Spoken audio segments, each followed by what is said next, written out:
Good morning, Karen. Good morning, David. Good to be here as Yeah, always. yeah, nice to share another episode at a New Life Centers relationship class on our Facebook group. What's the name of our title for our show today? I love the title today. It's the 7 letter C word that is destroying your marriage. Oh, so what And can what I is the reveal the 7 letter C yes, word? please. So, the 7 letter C word that's destroying your marriage is control. Well, And the word we're going to add after that is being a control freak, which is what we're going to dive into today and discuss. so my name is David Cope, and I am a founder of a New Life Center with my partner Peggy. And I got involved in doing relationship work at a New Life Center because I got a divorce in the year 2000. I have 4 kids, and it was a very difficult time period for me. And I committed to myself that I would learn how to have a loving and intimate relationship with another woman. So I've been studying and working hard to understand the concepts that create a loving and intimate relationship. And I realized in the very beginning of my work on myself is that it starts with me. And in order to have a loving, intimate relationship with another woman, I have to have that relationship with myself. So at a New Life Center, we've been doing a lot of research and study in how the mind works and how we create patterns of behavior and create an unhappiness that we live with and often shows up in our marriage. So we're excited to share our educational program on building intimacy in a relationship with all of you. And how about you, Karen? How did you get involved in all of this? Well, let's see. I think what we're talking about today was my very first step into this work. So I'm excited to share about that. But I have been working with and training and teaching all of this work, the body of work at a New Life Center in our relationship program for almost 4 years. And I came into this work in a really tough spot in my marriage because I never knew how to have a healthy relationship with a man, yet alone myself. And as I began to work on myself and build that connection and closeness to me, everything in my life began to change and transform, including my marriage. So I'm very passionate about what we teach because it works, and it works like unlike anything else out there. So, could you review the 3 foundational concepts that we use in our educational program for relationships? I can. So the three principles and concepts that make up the framework of our program, the first is you are responsible for your happiness. That happiness happens on the inside, and it is 100% each of our own responsibility to find that and to create that in ourselves, that no one else can make you happy and no thing can make you happy. Our second guiding principle is that you are the only one that you can change, that no one can change your experience for you. And what we'll talk about today is you can't change anybody else. And our third guiding concept is that authentic intimacy is actually about having a relationship with yourself, knowing who you are, feeling good about who you are.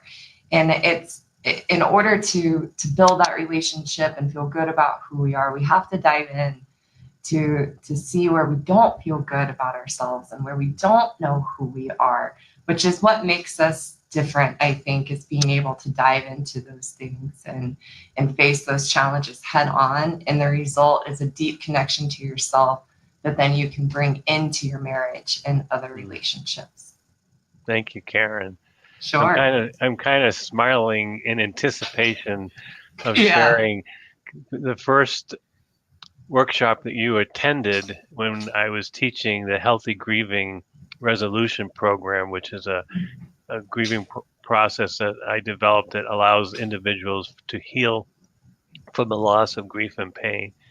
And I was training therapists how to do this in their practice. And Karen came into one of our trainings with her husband, and she volunteered at a point where we were doing some deep inner work of understanding some of the things we hide from within ourselves.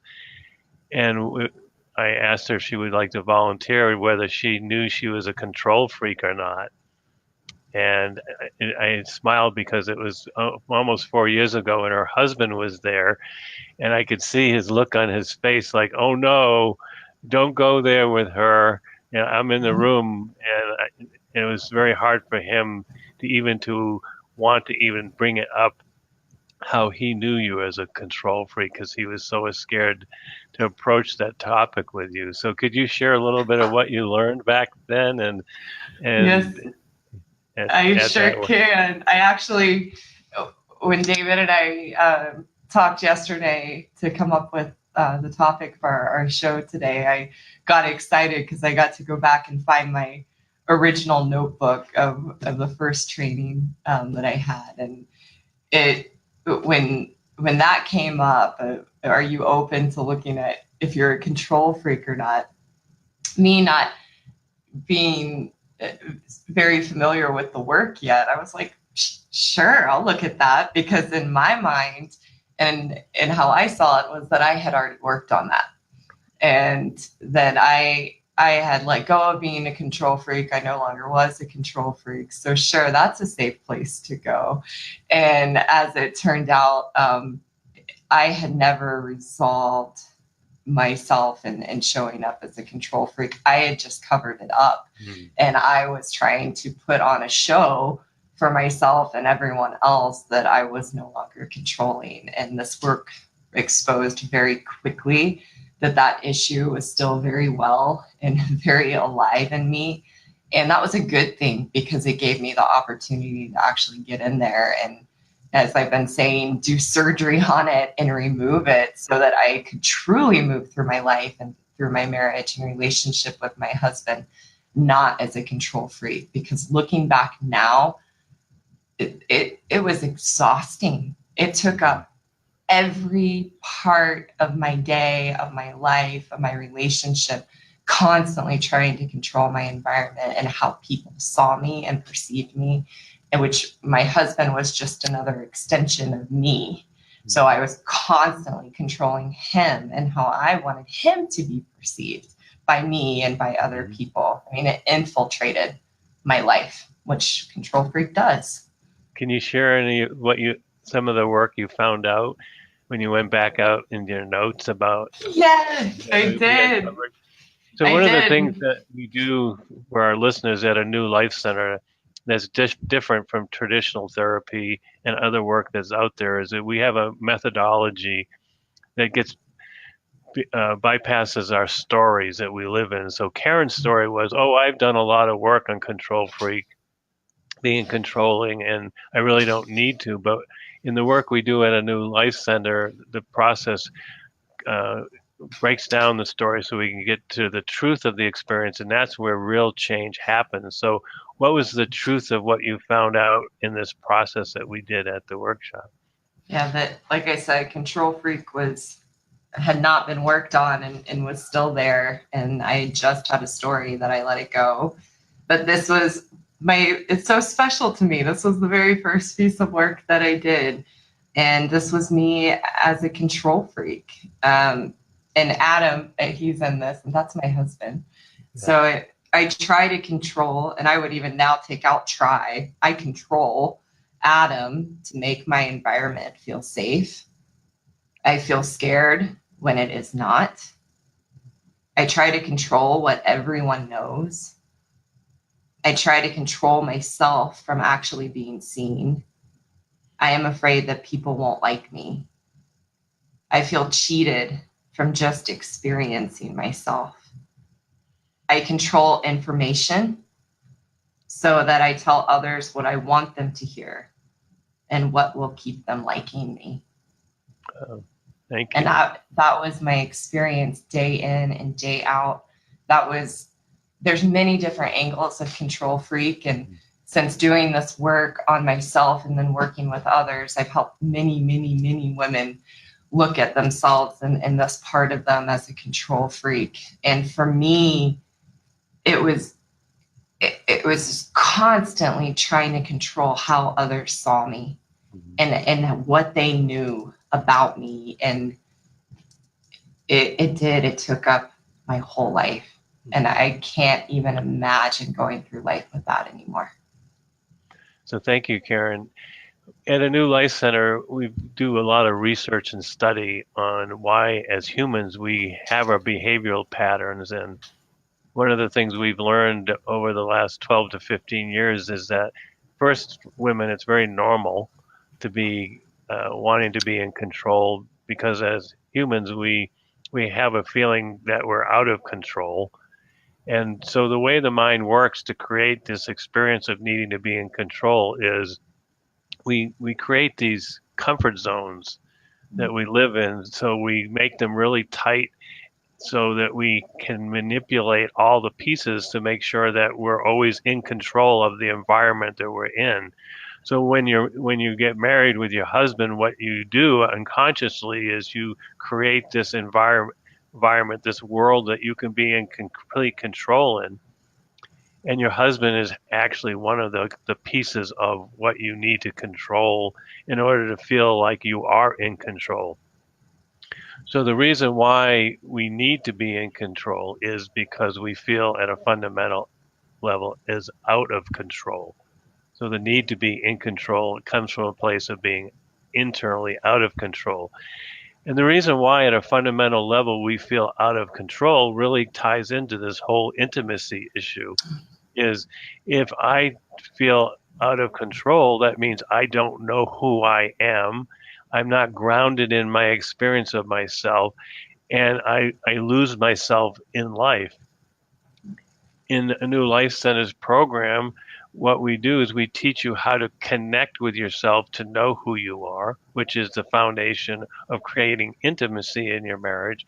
But it also takes away the need for you to be in control because you no longer feel out of control. So when you build a relationship with yourself and you know who you are in control of yourself by knowing who you are. You are in the driver's seat of your life, so that you don't have a feel like that you don't know where you're going and what's happening to you, and you no longer have this need to be in control. So this is a very common thing that happens with women in marriages as they become control freaks. And I remember, as I mentioned, Adam, your husband was so afraid to, like, I'm not going there with my wife and let her think I know that she's a control freak, because the men are we're afraid to approach this with our wives because we're afraid that we're going to have our head bitten off if we mention that, because it's such a tender subject. But we're here just to normalize it, and it isn't anything wrong with you. It's just a human nature. We're trying to give you options of how to overcome these very common marital issues that cause for women, when you're a control freak, what it does is it causes men to withdraw into themselves, because no matter what they do, they never do it right. And over time, what happens is we men, what we do is we keep withdrawing and withdrawing, and eventually we're emotionally detached because we never feel we can do anything right. When we're felt like we're being controlled in our relationships by our wives, we no longer feel like a man, and it takes away all of the proudness of who we are, because we can't do anything right, and it makes us feel almost impotent as men. So it helps you understand why your husband is withdrawing from you and you feel like he's not there, because he's so afraid that whatever he does is going to be wrong. He has given up and stopped trying it. And as time goes on, over years and years, what happens is the men just kind of give up emotionally, because no matter what they do, it never seems to be the right thing. And on the other side, for the women, what happens is the women are thinking, oh, it's like I have another child in my house and I have to tell him everything and he can't do anything. And I'm always have to be the one that's going to be a nag. And I feel like there's, everything is on me and nobody understands me and nothing I do is ever right. And I never have any attention paid to me. So it's this dynamic goes on over years, and eventually you end up in a typical marriage where you feel like roommates instead of soulmates, and that has a lot to do with this need for women to be in control. And again, men have their own issues, and we have courses to help men deal with their issues so that they not a victim to this situation. But in this context, we're talking about women and how we end up drifting apart and feeling like we're like roommates and we have no connection and we're all just going through the motion. And one of the key components that we've learned over the years is the concept of women being a need to be in control and to be a control freak. My husband, I still remember specific arguments and fights that we used to get into where I didn't know at the time. This is a matter of doing my own work and going in and looking at these things in myself, that in hindsight, I'm able to see this now.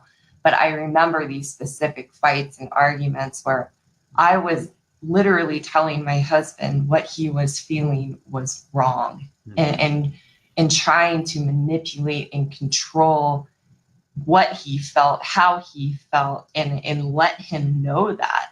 And I remember in these fights him saying and yelling, "You aren't listening to me. You don't hear me. You don't see me. You don't know who I am. All you do is tell me that I'm wrong," which is really interesting because that is often our complaints as women in a relationship, that we're not seen, that we're not heard, that they don't know who we are. But that's the experience we're having of ourselves, and we're putting that on our husband. And it's like I couldn't hear him telling me how he felt because I was so determined to control who he was and to control the situation. So Karen, can you just emphasize again about a good man and how this fits in so that women can understand that men have their issues and can treat women poorly and do terrible things in relationship too. Oh, yeah. And what we're talking about is if you're in a relationship and you're two good people. So how does that good man fit in, Karen?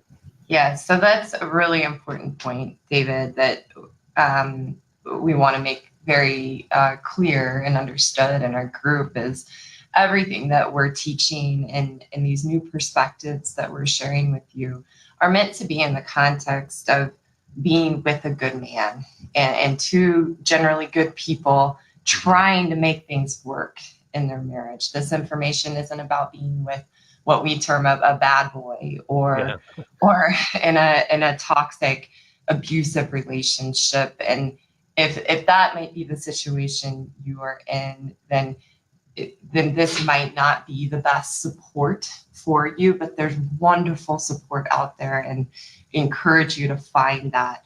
But we want to focus on and what we teach about being with a good man, that when you are with a good man as a woman, generally speaking, we feel really bad about who we are and we don't feel good about ourselves.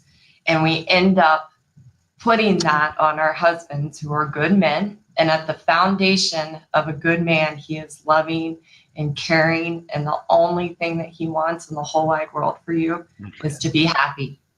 Is for you to be happy. Yes, is for me as the woman to be happy. And I often give that as an assignment to some of my clients. I tell them, I want you to go home and I want you to ask your husband what he wants for you most. And 99% of the time, he just wants me to be happy. And I said, yeah, that's very, very true. And so they will do anything and everything to try to make us happy. But we got to remember that that key concept of our group, which is no one and nothing can make you happy. You have to make yourself happy. And when you do that, you might be in a situation in your marriage or relationship where you have shut your husband out, who is a good man, and he's withdrawn and he's shut down and detached. What we have learned and what I have learned in my own marriage and what I teach other women is that when you begin to work on yourself and build that relationship with yourself, show up in your marriage with your walls down, and that's all you focus on in yourself, you will experience your husband, who is a good man, in a completely different way, because now he's going to start to feel, and sometimes it takes a little time. Yeah. As David said, they get scared because of how we treated them. So it might take a little time for them to begin to open up and show up, because it's like, oh, I don't know, can I trust this? Yeah. But as you continue to show up in your softness, which we define as strength without fear, without those walls, and just being yourself and accepting your husband, it's like magic. We keep saying that, and it really is, because your husband will start to re-engage because he'll feel safe again. Yeah. And you'll start to restore that connection, but it begins with you. And that can feel really daunting and like, oh, that's so much responsibility. Why do I have to do this? And what we have learned is men are simple. And generally speaking, as women, and let's be honest, ladies, we're really complicated and we make things dramatic and we want things certain ways. So men are really simple. It does not take much to care for them and let them know that they are loved and appreciated and accepted. And when we do that, then we as women are then free to go explore ourselves and make ourselves happy. And in return, we have a happy relationship and happy marriage. It is so much easier for the woman to step up and take the lead and do the things she needs to do to be happy, and then bring that into your relationship. If you are with a good man, you will see things completely change and turn around. Thank you, Karen. That was really well said. Often I hear when I work with women with this concept, they say, well, what about the men? Well, how come they don't have to do the work, and how come they're not having to do all of this? How come it's the women that have to change? And it's very difficult often for women to understand. When you're with a good man, you really control the outcome of the marriage. You have all the power in a relationship when you're with a good man. And, happy wife, happy life. Yeah. What that means is if the woman's happy in a marriage, everybody's happy. And I mean that in a constructive way. That means that as a woman, when you're with a good man, how your disposition is, how you're treating other people is how the relationship goes. So it's a very simple understanding when you're with a good man. If I change how I respond to my partner, to my husband, how he responds to me will change. And we can understand that in so many different ways in understanding how the world and life works. But it first must start with a woman, because the woman has all the power in a relationship to determine which way it goes if you're with a good man. Can you share a little bit the struggles that some of the women that you have with, well, how come the men don't? I want my husband to meet me 50-50. If he starts doing it, then I'll start doing it. Yeah, and that is just a trap, because we're constantly waiting for the other person to step up. And in that, one of the things we've been talking about is that disempowers us and makes us victims, because we're waiting for the other person to do something about the unpleasant or miserable experience we're having in our marriage. And even though it's hard to wrap our minds around that, when you're with a good man as the woman, you have all the control and the power for how the relationship goes. When you understand that and you learn to step into it and to be kind first, it really does make things so much simpler. And it's kind of like a catch-22, David, with what we're talking about today with control freak. Yeah. It's saying, well, wait, we're control freaks, but now you're telling us that we have all the control and power in the relationship. And Yeah. I promise you, that's another thing you can ask your husband or ask a good man is, I'm hearing that the women have all the control and power in the relationship, and they'll go, oh yeah, definitely. I mean, we make those jokes all the time, whether it's, with friends or family, or we see it on TV and in movies all the time. And it's just accepting that reality. I think sometimes it's so hard for us to accept the reality of the differences between men and women and the differences of how we show up in a relationship. But the more that I accepted and could experience in my own marriage that I really did have all the control and power, and I had two choices. Mm-hmm. I could be honest with myself and see how I had all the control and power and learn to use it from a loving, kind, compassionate experience of myself and have a completely different relationship with my husband. Or I could continue to ignore that fact, put everything on him, put the responsibility of my happiness on him, and use that control and power in a manipulative, emotionally abusive, withdrawn way in my relationship. And I was sick and tired of that, what I just described. And that's more being the control freak. So when I learned to accept I have all the control with a good man, I can learn to come from my heart and show up in a whole new way. And as a result, have a whole new relationship with my husband. And this is another important part. It's not for him. And it's not for the marriage. And I think that's where myself and other women that I work with, we can get caught on this idea and kind of throw a temper tantrum, and this isn't fair, and I don't like it, and why doesn't he, and da da da da da da da. But now I forgot. I lost my train of thought, David. What was I saying? Yeah. So when we're in a relationship, For us. and we need to do it for ourselves, because Yes. if we do it for our husband, we'll feel resentful. Yeah. And we have to do it. Everything we do, we have to do because it makes us feel good and a better person and who we are. It's part of building our relationship about feeling good about ourselves, is because we're doing it because of who we want to be and change. Yeah, and it really does feel so good, and that's a shift. I mean, can be a tough shift to come to recognize, oh, I'm showing up differently in my relationship and learning to be kind and learning to use that power that we have as women from a kind and loving place. Mm-hmm. When I do that for myself, that's what strengthens that connection I have to me.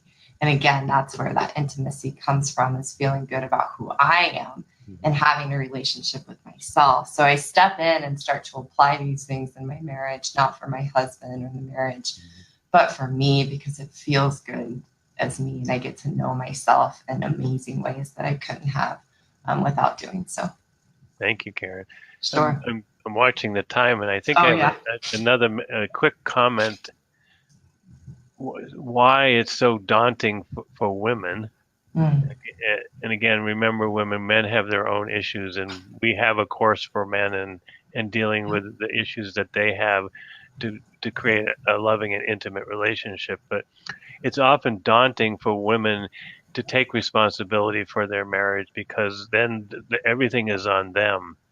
And that's why the mind wants to go, well, I'll do this if he does this, and I'll go 50% if he goes 50%. But the way we really learn about ourselves and have a deep connection with ourselves is taking responsibility for ourselves and our life. And part of that is what's scary is if you realize you have all the control in a constructive way, is, oh my gosh, that means it's all on me. I can't blame my husband anymore. I have to take responsibility.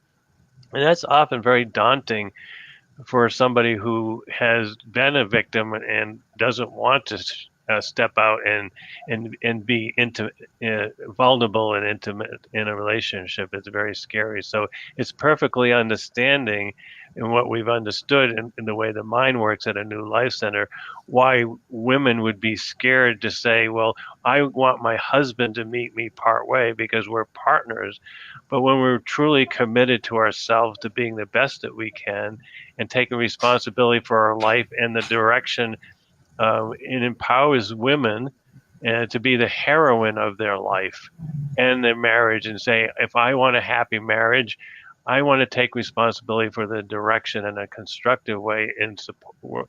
And I know my partner will follow me, because good men will slay dragons for you women, and they will do anything to support you in your happiness when you're with a good man. So it's very understanding why it can be daunting to take responsibility for your marriage, because it's only you that's left. It's all down to you. Yeah, and while that feels so daunting, and we come up with so many yeah buts about having that much responsibility, when we begin to learn how to do that for ourselves, it really does simplify everything, because now I don't have to focus on all the things my husband's doing or not doing, or don't have to focus on what my family's doing or not doing, or with work or money or all these outside things. I can just focus on myself, and it makes things so much simpler, and in a way a lot more fun, because I get to discover for me, what can I do differently? How can I show up that's going to change my experience? And every time I do that, I feel an empowerment within myself that helps me to believe in myself and have confidence in myself, and know that, yes, I can be in charge of my life, and I do create my life with my choices and decisions. And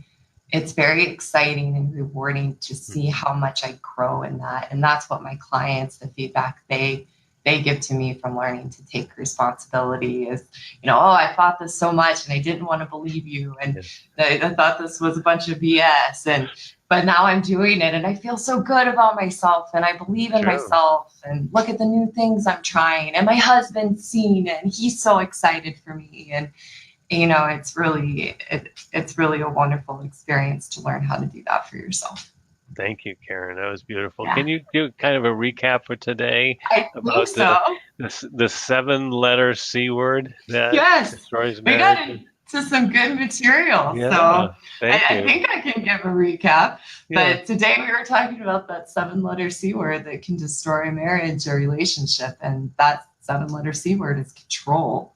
So we talked about how we feel fundamentally out of control within ourselves internally, and that we try then to control our partner or control our husband in the marriage to try and keep us feeling safe and protected, so that we don't have to feel weak and unprotected and exposed. And when we do that, we're destroying our marriage, because we're not allowing ourselves to really be who we are, because we're controlling everything, and we can't allow our husbands to be who they are and accept who they are. And then we wonder why we have all these problems and all of these issues. We also talked a lot about how, as women in a relationship with a good man, we do have all the power and control to set the tone of a relationship. And that's why it's so important to look at control freak. Because if you're trying to control your relationship from that place, you're going to be miserable. When you take responsibility for that control and power you have in a relationship with a good man, you get to create the marriage and the relationship that you want, and have all the intimacy and all the closeness and all the connection that you could ever want. And it comes from that deep connection to yourself and understanding who you are, and understanding who you are as a woman, and how that shows up in a relationship with a good man. And just continuing to look at the different ways that we get in our way in our marriages, and how to take responsibility for that, not because we're bad or wrong, but because it's normal. We're human. This is what we do. So it's time to look at these things so we can actually change them. Thank you, Karen. That was lovely. Sure. You want to wrap up for the call today? Of course. So thank you for watching and participating in the group. And if you know you're a control freak, and you're at that place of, I know I do this, I know I'm a control freak, I know I nag, I know this is how I'm showing up, but I just don't know how to stop it. That's what I hear a lot from my clients. I know this, but I don't know how to stop it. We can teach you how to let this go in a way that will transform your marriage, yourself, your whole life. So if you would like to see how our program can help you transform your marriage and let go of these problems for good, not just put band-aids on and short-term resolution, but resolve these things for the long term, then send me a private message and we'll hop on a call and dive into your issues in your marriage and help you get clarity you haven't gotten before. And if we're a good fit, then we can talk about the program. If not, that's okay too. I promise you, you will get so much out of hopping on a call with me and just looking at these issues you're coming up against from a whole new lens. So if you're ready to take that leap, then I'm here waiting to walk beside you, and I would love to hear from you. Thank you, Karen. That was lovely. And thank you for Sure. sharing this, listening, all of our listeners listening. Remember, everything we've talked about is normal. Mm-hmm. And we're just here to help support you in finding your way into yourself, to find the truth of who you are and bring that into your marriage and develop intimacy. Thank you, Karen, for being a true teacher that does the work and lives it every day. So when you're working with women, you can show them from your own truth, your own experience. And it's a pleasure sharing with this. So have a nice day, everybody. Goodbye. Thanks, Bye David. bye.